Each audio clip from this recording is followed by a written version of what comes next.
The best of downtown from 7 to 8 a.m. on Sports Radio 92.9 The Ticket and 929theticket.com. This is the best of downtown. Hey, welcome in. It's the best of downtown, your Sunday morning, August 17. Sports Radio 92.9 The Ticket, 929theticket.com. Follow the show on Twitter at Downtown Rich K. We're on Facebook, too, Downtown with Rich Kimball. I am Rich Kimball. Brian Stackpole here for the next hour as we look back on some of our favorite guests from this past week and dip a little bit beyond that because we had such a short week with only a few hours of downtown shows due to coverage of the Senior League World Series and the Patriots. On the show today, we'll talk fantasy sports. Ray Flowers of Sirius XM Radio. Get a little update on what the Celtics are doing. They did release their schedule this week. John Karalis, RedsArmy.com, will visit with us. We'll talk Maine football, the offensive side of things, with coordinator Kevin Bourgoin, and a recent conversation with music legend Dyke Parks. He's got a brand new album coming out. We'll talk about that and more in this hour of the best of downtown. We kick things off, though, with really the big story of the week that has all of America and really fans all over the world talking, that being the death of Robin Williams, who committed suicide earlier this week at the age of 63. We had a chance to talk with Ty Burr, the film critic of the Boston Globe, and the author of the book Gods Like Us as well. And he talked about Robin Williams and the fact that he was very upfront with the demons that he battled for much of his adult life. I think that has a lot to do with it. He was very upfront about his substance abuse in the 80s and when he sort of backslid after his good friend and an old roommate, Christopher Reeve, died, apparently. He started drinking again and was, again, very upfront about his struggle, but I also think it speaks to, when we watched him when he was on as a comedian, he was so intense, and so driven, and almost, at times almost like frighteningly creative, delightfully creative. And then when he would do these dramatic roles where he seemed to draw from something very deep and sad in him, I think we understood that this was somebody who was very vulnerable, and I think that was one of the parts of his appeal, is that he even when he was on as a comedian, there was a vulnerability to him that I think helped us have an emotional attachment to him. There was that gravity. You talked about the fact that you could feel the gravity pulling Williams down in some of those dramatic roles. For your money, what was his greatest dramatic appearance through the years? He did a lot of different dramatic. I like the stuff from the early days as well as in the mid-career and later career. But there are movies. We forget how surprising it was that he was cast as Garp in The World According to Garp. It was his second film. His first one, he'd been Popeye. And here's this manic comedian being put in what was, a huge bestseller. And he's wonderful in it. He's life-sized. He's very real. It's a very touching performance. He was in a movie by the late Paul Mazursky, Moscow on the Hudson, where he plays a Russian saxophone-playing immigrant who defects in Bloomingdale's. And again, it's a comedic performance, but rooted in a kind of gravitas that's very touching. Later in his career, then of course are the famous roles, the Good Morning Vietnams and Dead Poets Society, and of course Good Will Hunting, and which he really roots those characters in, often in painful pasts, and convinces us of them. We're talking with Ty Burr of the Boston Globe. Yeah, I look at that period from 1987 to 97, starting with Good Morning Vietnam, Dead Poets Society, Awakenings, The Fisher King, Aladdin, Mrs. Doubtfire, The Birdcage, Good Will Hunting. That has to stand with some of the best decades anybody has had in the history of American cinema. Yeah, that was clearly when he was at his peak, and he criticized himself later for taking on too many movies. And there are some, what you just mentioned, all the great ones, and there are some movies, Jack, Patch Adams, which is some people's favorite movie and a lot of people's least favorite movie, and it's he could push the mawkishness, the sentimentality, if in some films, and in other films he got it just right, exactly right. And the ones you mentioned, I think, are all will all hold up, and we'll all be going back to visit them in recent weeks and in coming years.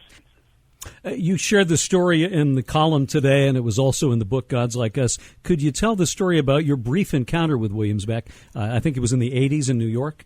Yeah, it's a small story, and I hesitated about including it in the piece I wrote for the Globe, but it does seem to reveal something about him. And it was literally 30-second encounter on the streets of New York in the 80s. I came out one morning to go jogging and on the Upper West Side where I lived at the time, and I think he must have been staying in the apartment next door. I don't think he lived there, but he comes out at the same time, and we're both stretching side by side, and I don't recognize it. I look over and give him a nod, good morning, and he gives me a nod back, good morning, and then I realize it's Robin Williams. And then I realize it's Robin Williams, and his eyes go dead. You know, and you know that look I'm talking about, that sort of blue-eyed stare that he would get when he would just not be looking. And it was as if, oh, now I've seen the celebrity, you can't see me as a person. And we didn't talk. He went on his run. And, you know, when you run into somebody in New York or a big city, somebody famous like that, you give them their space. Again, I don't want to oversell the moment, but it seemed to say something about him that it seemed to say, for one thing, the price of celebrity. If somebody that famous who is approached 100 times a day by people saying, here, take my picture with you, give me an autograph, I love your work, it's all very nice, and then it gets a little exhausting. And I saw that in that moment, and I saw something of the price you have to pay, even just in tiny human interactions on the street, that you can't quite do that celebrity gets in the way. And that I found touching. It's just a tiny little moment I've never been able to quite let go of. And that was Ty Burr, the movie critic of the Boston Globe, talking with us on the death of Robin Williams from earlier last week on Downtown with Rich Kimball on Sports Radio 92.9 The Ticket.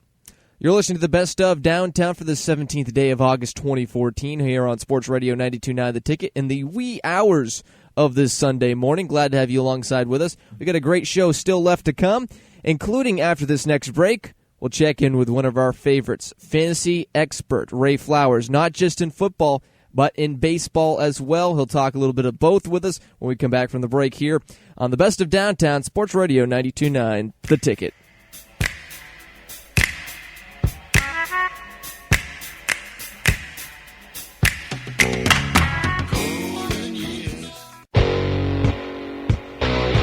Best of Downtown, Sunday morning, a previously recorded edition of the program. Rich Kimball, Brian Stackpole here with you. Getting set for the fantasy football season, we connected with the terrific Ray Flowers. You hear him on Sirius XM Radio. He has got fantasyalarm.com as well. Great player ratings, and we caught up with him earlier this week to talk about who are the top guys in all of fantasy football. Well, Rich, I think there's two ways you can answer that. To me, I would say the smart guys to get would be the running backs. And for me, the top three running backs I have on my board are LaShawn McCoy, Adrian Peterson, and Matt Forte. I think those are the safest moves in this day and age with so many teams having shared backfield. It's really important to get a runner that you can legitimately count on, 300-plus touches, the ability to get double-digit touchdowns. All three of those guys do that. So I think that's the smartest way to do that. But then you can also look at the question in the other direction and say, which guys are value plays? And then you can talk about players that are outside the top 20 or 40 or whatever at their position, guys that maybe, people are looking at in a way that may not be commensurate with the production they're going to proceed. Well, let's stick with running back since we're talking about that. Outside of the top 10, who's a pretty good sleeper candidate, a guy that can return very good value and you don't have to necessarily give up an early pick? Yeah, it's really interesting, Rich. It depends who you talk to. Some people hear the name Zach Stacy and they go, and it's like they almost want to just, move on, like they have no interest whatsoever. I hear the name Zach Stacy, and I'm excited, and I don't really understand why others aren't. You look at what he did last year when he became the full-time running back from week 6 on. He was one of the 10 best runners in the fantasy game. I have no expectation for him to be anything different this season. Some people are always worried about, the next guy coming down the pipe, but he is a very good running back. His coach there, Mr. Fisher, likes to ride one back. I think that Zach Stacy's a good get there. A little bit further down on the list, guys like Frank Gore and Ryan Matthews are veterans. They're not overly exciting. They both have questions with health and age, but they're both still very productive. And the last name I would toss out there, Rich, is Joyke Bell. You look at him with the Lions, and then Reggie Bush is the sexy name, but it's Joyke Bell that's probably the goal line back. It's Joyke Bell that had the 8 rushing scores last year. It's Joyke Bell that had the 50 receptions last year. So I think he's another good name people should keep in their kitty when they're looking at some guys a little bit further down the list. We're talking with Ray Flowers, Sirius XM Fantasy Sports Radio. A quarterback in a league that emphasizes passing so much, is there enough depth at that position that you can wait a little while to get your number one guy? I think there is, Rich. And myself and Kyle Olfink, my co-host on The Drive on Sirius XM Fantasy Sports Radio, we have long put that out there. I mean, basically since day one of our station, when we were fortunate enough to be on the show, we talked about the fact that, look, there's so much QB depth here. And the game has changed a lot from 20 years ago where we had a handful of players really throwing the football a lot. Now everyone throws the football a lot. You see teams throwing the ball 600, 650 times. It's almost strange if you have a starting quarterback who doesn't throw it 450 times. If you look at the top players pretty much anymore in the standard scoring setups for the fantasy game, you'll see 15 to 18 of the top 25 overall point producers being quarterbacks. Is there a difference between Aaron Rodgers and, Eli Manning? Absolutely. There's a huge difference between the two. But at the end of the day, there is so much depth at the quarterback position. You shouldn't feel bad at all if you miss out on one of the top 3 or 4 arms. There's been a group of 10 to 15 guys that are all playable. Their point per game average is really, we're talking about a difference of about 2 points a week for for 15 guys out there. So if you miss out on the top guys, don't feel bad. You can still win a fantasy league if your quarterback is Russell Wilson, if it's Phillip Rivers, if it's Eli Manning. It's still possible to do that. Now, does the same thing hold true at the receiver spot? I think there's a little bit of difference there. And one of the counterintuitive things that's occurred, Rich, with all the throwing that we see now is the assumption that we'll see a lot of these guys, a huge receiver, huge. And we do see guys that do that. We do see the Demaryius Thomas and the Dez Bryant and the A.J. Greens and Calvin Johnson. But what has happened a lot is we've seen a lot more players become involved. So it's not necessarily we have 20 guys catching 85, 90 passes every year. It's that we've got 70 guys catching 50 passes. And it's more of a spread the wealth mentality, kind of like in the backfield where we have the pounders and we have the guys that we want to get in space. Same thing at the receiving position. We've got red zone options. We've got guys that look to move the chains. We've got guys who can get us the tough yards. So there is plenty of depth at the wide receiver position. There's not as much elite-level talent as one would expect there to be. And even amongst the best at the position, you've got questions. I mean, Larry Fitzgerald's a year older. Julio Jones is coming off another issue with his foot. A guy like Pierre Garçon now is another wide receiver he has to deal with, and Deshaun Jackson are changing the offense up. Can guys like Roddy White and Andre Johnson hold off Father Time for another season? Can Mike Wallace return to the level that we saw with the Steelers that he really hasn't been able to flash with the Dolphins? So once you get past the top 10 or so guys, there's a tremendous amount of talent, but a lot of those guys do have question marks behind their name. Talking with Ray Flowers, Sirius XM Fantasy Sports Radio. The Drive every night, Monday through Friday, 7 to 10, Sirius 210, XM 67, and, of course, go to fantasyalarm.com. The draft guide is available there now. Are there any rookies in this year's upcoming draft that are worthy of an early pick? Yeah, really, and that's a question we get a lot, Rich. And the problem with the question is really, in the majority of cases with rookies, you need an opening. Because a lot of rookies have talent, and if they were given that opportunity, they could have success. But do they have that opportunity? And I think a perfect example of that is my favorite running back right now, and that's Carlos Hyde with the 49ers. There's some injuries in the 49ers backfield. It looks like Hyde's going to open up as the number 2. Now, as the number 2 guy, what does he do? He touches the ball 8 times a week? Well, doesn't have much value. If Frank Gore goes down with an injury, and let's not forget he's well into his 30s now, Carlos Hyde could be a running back 1 this season. The Niners have a great offense. They've got a good offensive line, and Hyde's a very talented running back. So right now you draft him like as your 4th running back, but if there's an injury, he could be a running back 1, and that's what we see a lot of, especially at the running back position. Bishop Sankey is the rookie that everyone's going to draft because it looks like he's got the best opportunity amongst the first-year guys to touch the ball 15 to 20 times a week. Behind him, you hear names like Terrence West and Jeremy Hill and Andre Williams thrown about, guys that could see a lot of goal line work but whose targets will be a bit limited. And then you obviously talk about the wide receivers, and history isn't kind, whether you're Sammy Watkins or Mike Evans or any of these guys. History is not kind to wide receivers. Historically speaking, they have a very low, and I'm talking like below 20% return in that first season from being a fantasy viable option. So the rookie wide receivers, even guys like Watkins and Evans, that look like, or Marquez Lee with the Jaguars, guys that look like they're going to have the opportunity, very tough to trust them. Sirius XM Fantasy Sports Radio host Ray Flowers with us from the Best of Downtown here on this Sunday morning edition. Ray does some great work as he now writes for Fantasy Alarm. You can find his work at fantasyalarm.com/baseball guys. He also hosts The Drive from 7 to 10 p.m. Eastern Time, so be sure to check him out, again, on Sirius XM Fantasy Sports Radio. Great stuff from Ray. If you don't follow him on Twitter as well, do so right now, especially if you love fantasy baseball and football. Great information there. He actually answers your questions, too. Follow him at Baseball Guys, and he will answer your questions probably within a couple hours of when you ask them, too. So another reason to get on Twitter and to follow Ray Flowers.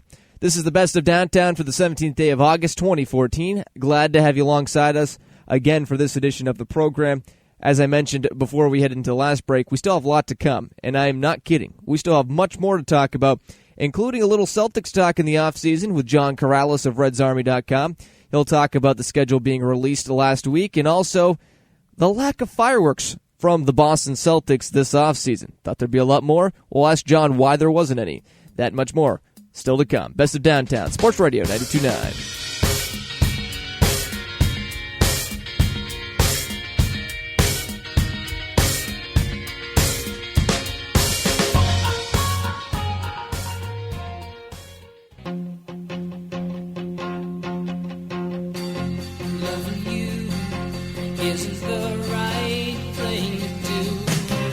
Best of Downtown, your Sunday morning, August number 17th. Going your own way today, just take us along with you. 92.9 The Ticket, sports radio all around the state of Maine. Worldwide, 929theticket.com. Celtics been quiet.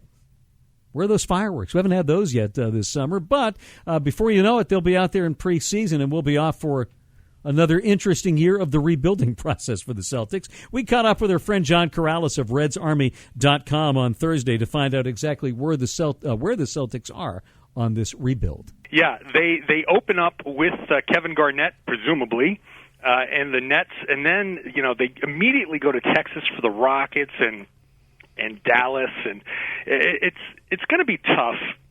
And I've spent so many years looking at the schedule and trying to break down back-to-backs and where the tough stretches are and where the soft stretches are.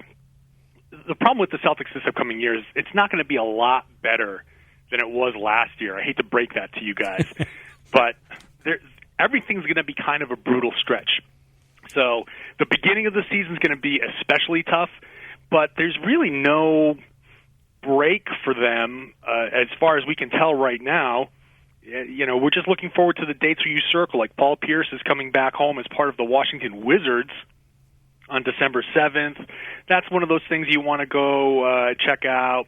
Maybe you want to check out LeBron and Kevin Love on November 14th or the Lakers game on December 5th. Those are the types of things where you want to see what the other teams are bringing in and see what the other players are coming through rather than going and trying to jockey for any sort of playoff position. Yeah, if you're going to see a win in the month of November, I'm looking maybe the 19th when they play Philadelphia, although that's on the road, so I'm not even sure of that. Yeah, well, I mean, Philadelphia is probably going to be bad again, so that's going to be the one. But the Celtics always have trouble in Philly. That's never a guarantee. But you never know. I mean, some of these teams with the new rosters and stuff, they might struggle. I know LeBron's on the Cavs, and they're going to have Kevin Love, and that's probably a win for Cleveland. But early on in the season, they could be struggling. They could be overpassing. They could be trying to figure things out and figure out lineups, and you might be able to sneak a win in something like that you're on paper you're supposed to lose. Those types of things might happen. So, I feel like I'm going to set the bar low and say that they're going to win maybe one or two games in the first 15. And if they win more than that, then we're happy. I'm not going to set the bar too high and disappoint anybody. Yeah. So where are the fireworks that we were promised? Are they coming soon? Well, I think that fireworks barge got delayed somewhere around Minnesota, and it's got to find its way through the various rivers and channels. It probably won't get here until next summer because it looked like that the Kevin Love thing was starting to materialize, but then LeBron decided he didn't want to play in Miami anymore, and that changed the entire dynamic of the offseason. I mean, he really was the pulling the pin on the grenade, and then all of everything just blew up free agency-wise because now all of a sudden Cleveland has Andrew Wiggins, a small forward that it would be nice to have him develop behind LeBron, but he's a potential franchise guy playing LeBron's position. They don't really need him, and it made sense for them to offer him up. Now you're a team like Minnesota, who has a win-now type of player in Kevin Love. Well, instead of getting prospects, potential picks, you don't know what picks you're going to get from somebody like the Celtics, you get a guaranteed Andrew Wiggins. So that changed the entire dynamic of what could be offered. Golden State kind of snuck in and sort of made a play, but they weren't willing to give up Klay Thompson. Now with Cleveland in that mix for Kevin Love, that kind of changed a lot of things that were happening. So the Celtics missed out on the big fireworks. Next summer, though, the Celtics have a significant amount of money coming off the books. Their payroll can get down as low as about $30 million if they let everybody walk, including Rondo, and if Jeff Green opts out and leaves. $30 million with the salary cap expected to be about $65 million. That's $35 million to spend on free agents. You can sign a couple of max guys, and now you've got guys like Greg Monroe in Detroit who may have opted into a scenario where he could be an unrestricted free agent next summer, and other guys like LaMarcus Aldridge being unrestricted free agents next summer. You never know how that's going to play out. So the fireworks that we're hoping for now, just push them back by about a year. John Karalis of RedsArmy.com talking a little off-season Boston Celtics basketball with us, and some NBA basketball talk as well here on the Best of Downtown, Sports Radio 92.9 The Ticket. Stay tuned right here to the station of 92.9 FM, WEZQ, out of Bangor, Maine, because tonight at 7 p.m. we've got another edition of Sunday Night Baseball. So Sunday Night Baseball here on The Ticket after a great week of baseball coverage with the Senior League World Series wrapping up yesterday. Another break approaching on the program. When we come back, we'll talk some Maine football, some University of Maine Black Bear football with Kevin Bourgoin. We'll break down that side of the ball after this break here on Sports Radio 92.9 The Ticket.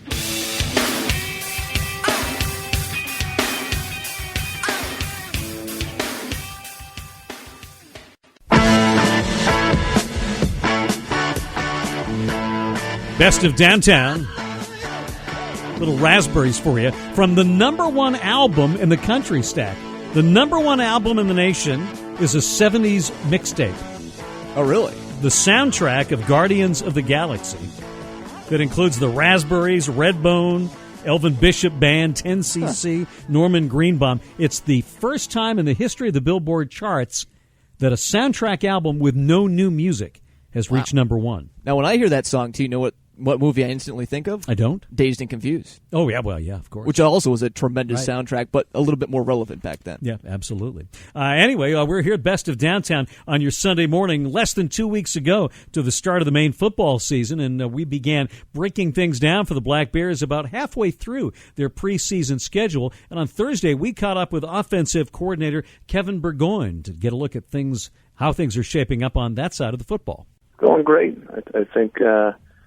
it's funny you just said halfway because I was just with the offensive staff looking at our practice schedule and installation schedule, and I was like, whoa, we're halfway through. So that kind of surprised me how fast things are going, how far along we are in the scheduling and the practices and getting ready for our first football game. But things are going good, and kids are working hard. I like the direction that we're going.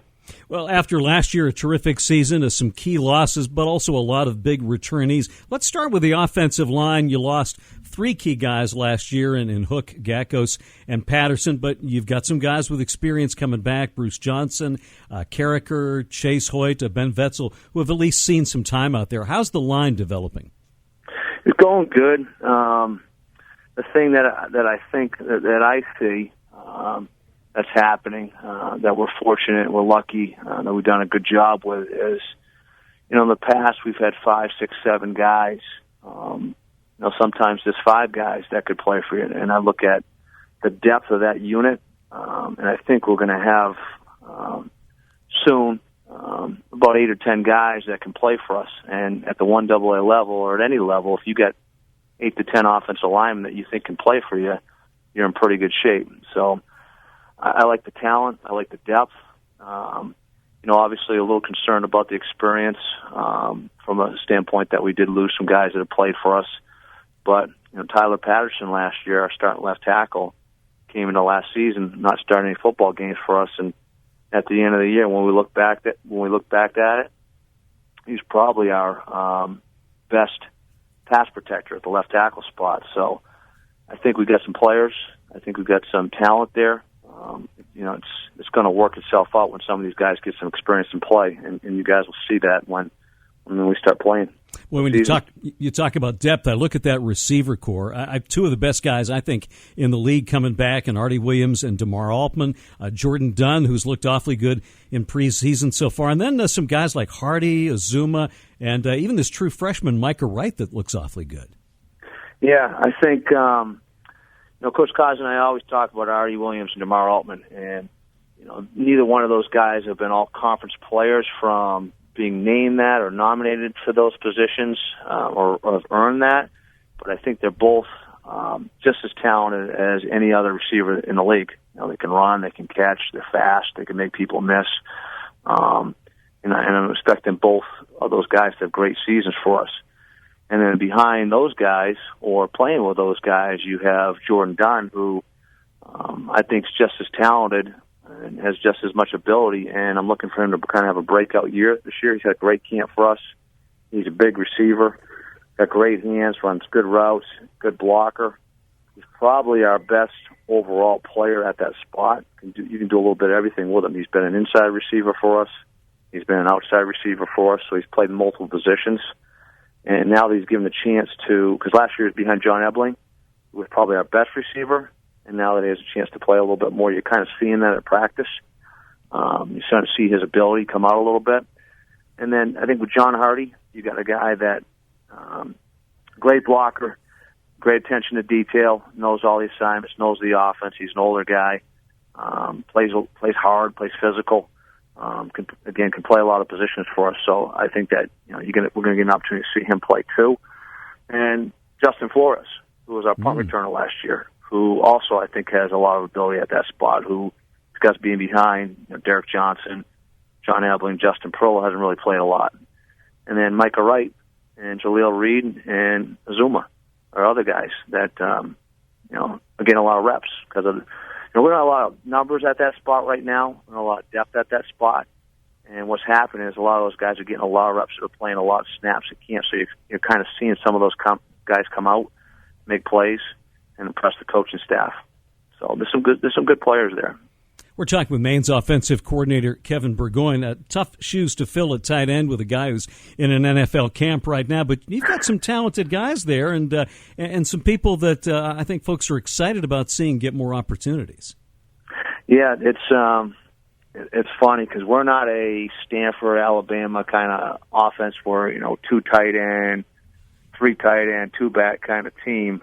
But I think you look at our strength personnel-wise and position-wise, and that's probably our strength. That's the most talented, in my opinion. Has the most depth, in my opinion, on offense. And there's 4 or 5 guys in there that probably could start for us. So we're not. Justin was a great player for us. He is a great player, great receiver, great blocker. But I think there's 3 or 4 guys behind him that they're not going to go out and catch as many passes, and they're not going to be that kind of threat that Justin was. But for playing the position, the whole position, as far as being a blocker, being able to catch the ball, I feel good. I feel real good about what we have. You have Salmon, who didn't play last year, didn't play a lot for us last year. He was a snapper. He lost his red shirt. I think he's going to be a really, really, really good football player for us. You got Max Andrews, who started the last 2 games of the season, who can run, can catch, can block. I think his best football is ahead of him. You got Sean Reese, who did start as a backside tight end, who's very athletic, explosive, can catch, can play fullback, can play in multiple positions. Simonovic, who's a freshman, I think can play for us. So you got multiple guys there. And to be honest with you, it's funny. It's a good problem to have because I'm having a tough time at times trying to find and get all these guys on the field together. So we've kind of changed our personnel groupings a little bit. We're a little bit more 2 tight end stuff, which we haven't been in the past. So I think it's good. They're not going to be the kind of receiver that Justin was, not yet at least. But I think from a total tight end, we won't lose too much putting those guys in. Well, the question everybody's wondering about, we save for last, and that's the quarterback position. And again, you've got the luxury of having some guys there competing hard for it and all pushing each other. Dan Collins, the redshirt freshman who saw a little bit of time last year, guys like Hoffer and Croce who've been in the system for a while, and then you've got Drew Belcher coming in as a true freshman. How do you size up that group so far? That I'm excited. There's a lot of enthusiasm. Those guys are working hard. I think we've grown. I think we've gotten much better since the spring, and that excites me. The guys work hard at meetings. They're great to be around. They want to learn. They're fun to coach on the practice field.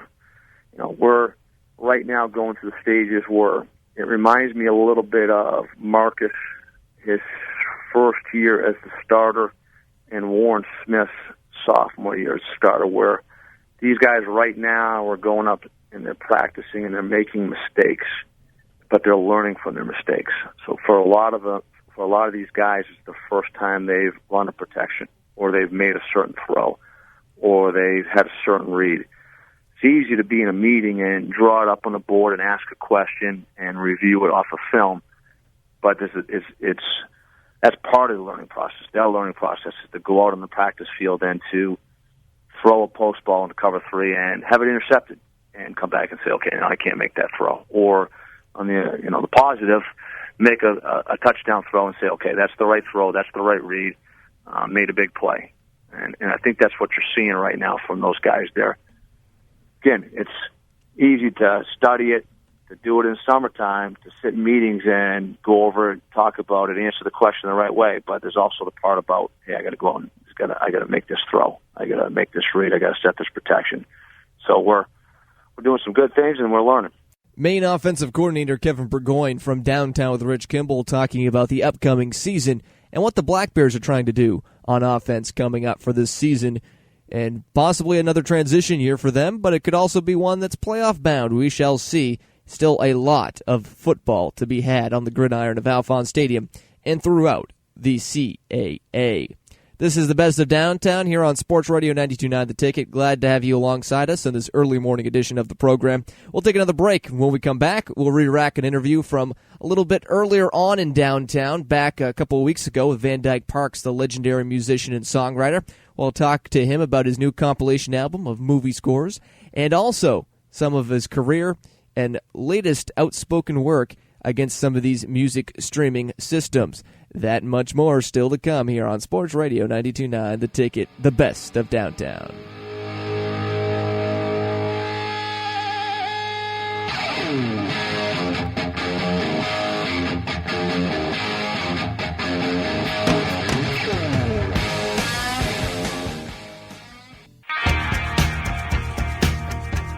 On the Best of Downtown, a couple of weeks back, we had a chance to have back on the show one of our favorite guests of all time, music legend Dyke Parks. His work with the Beach Boys on the Smile album. He's produced and worked with people like U2, Skrillex, and many more. He's had a remarkable career and recently released a new album entitled Super Chief, and it's a collection of some of the music that he's written for movies through the years. Some of it has been in the background, but Dyke wanted to give a chance for that music to come to the forefront. Well, yes, it's a compilation of a lot of outtakes and a few re-recordings of music, and I wanted it to be like a comment, a musical comment on the trip I took to California when I was a youth. I was 12 years old, and I went from Princeton, New Jersey to Pasadena, California. It took me 3 days to cross the United States by rail in these beautiful sleepers.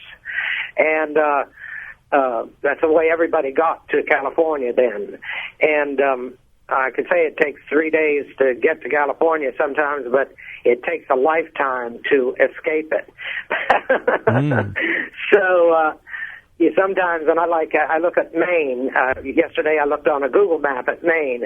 I have friends who have just moved to Kittery Point up there, if you know where that is on the coast. I certainly do. Maine, and it looks so beautiful. I miss Maine. It's very much a part of my my sense of place a lot more than Miami, I got to tell you. But so I'm very, very happy.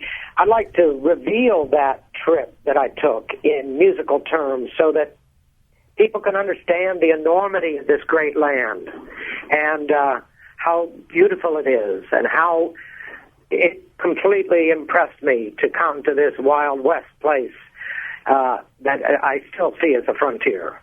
Now, this is, of course, a recollection of your trip, but not everything that you bring up on the album actually happens. You did not, unfortunately, have an encounter with Joan Crawford on the train. No, I lied like a rug on that. I fantasized about that. But Joan Crawford rode the Super Chief many times. All of the great stars did. It was the only way to get here. If you look into it, you can get all your information at a fingertip now. You'll see the luminaries that were entrained from New York all the way to Los Angeles. And I was, at that time, working at MGM in a picture with Grace Kelly called The Swan, Grace Kelly and Alec Guinness, more notably, I believe.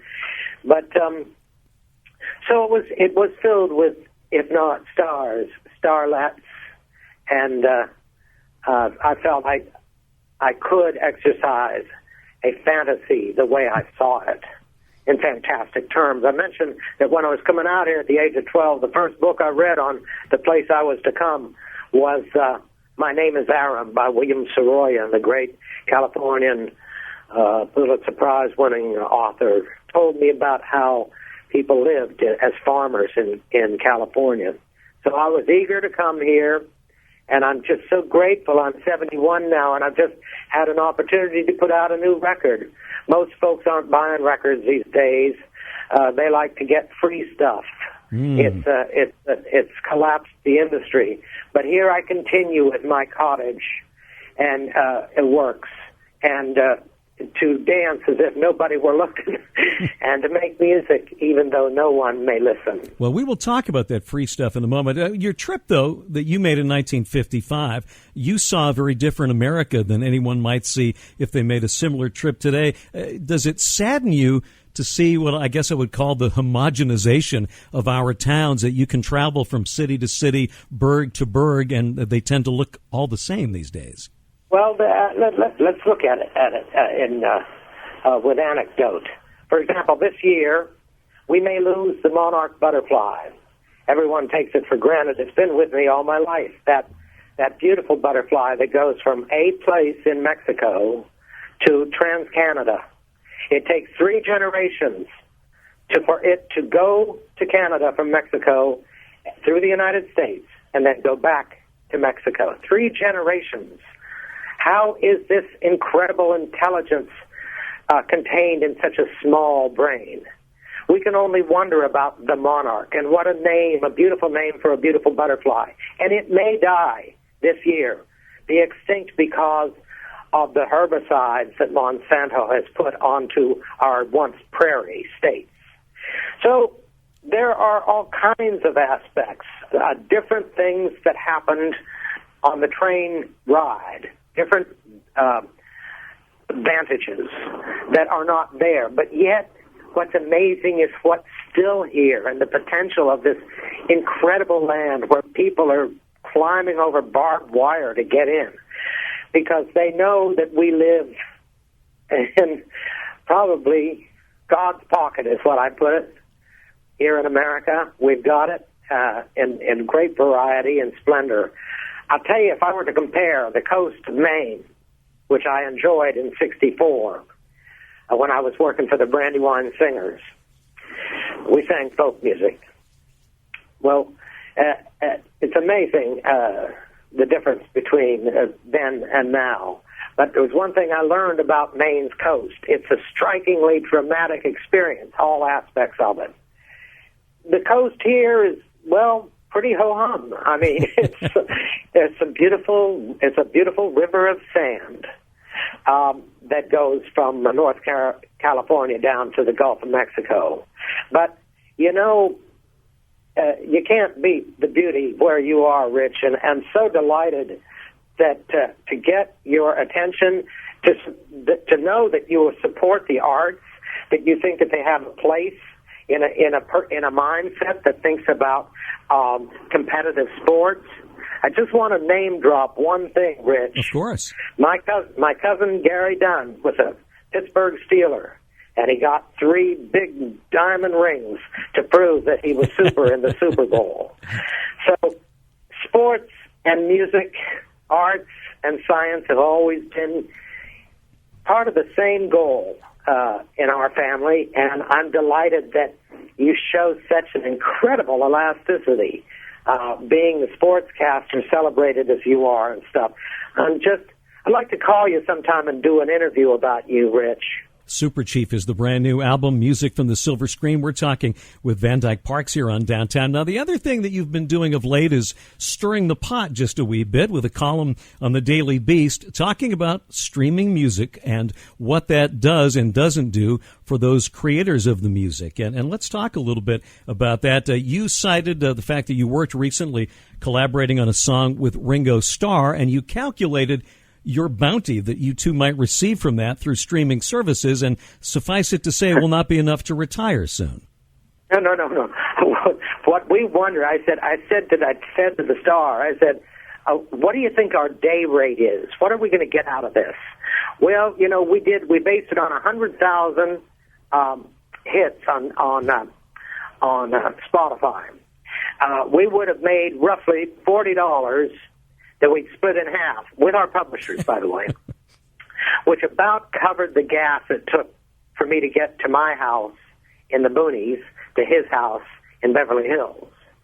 So, it's the fact is a play of music, we call it a mechanical in legal terms, it pays now in streaming that's a decimal point, 0.00036 cents. One moment, please. In 1910, by the Act of Congress of Copyright Act of 1907, Congress determined that no creative composition, musical composition, would get less than 2 cents. In 1910, a loaf of bread for those who didn't make it, and they were few, it cost 5 cents. A teacher made $6,500 a year. So, a car, a Model T car in 1910 cost $250. Let us look at the way the public has treated the creators of music. I believe that it's shameful. And I don't worry about myself so much because strangers have always been kind to me. But I worry about the new wave of creative musicians who want to think past guitar, bass, and drums. Legendary musician Dyke Parks talking on the Best of Downtown here from a couple of weeks ago on Downtown with Rich Kimball. One last break to go in this edition of the program. On the other side, we'll preview what's to come for a 4-day week of Downtown. Patriots football coming up again in the preseason week number 3 next Friday. So yes, a little bit of an abbreviated Downtown schedule once again, but we're going to jam-pack a lot of great content within those 4 days. We'll tell you what's to come after the break here as you're listening to 92.9 FM.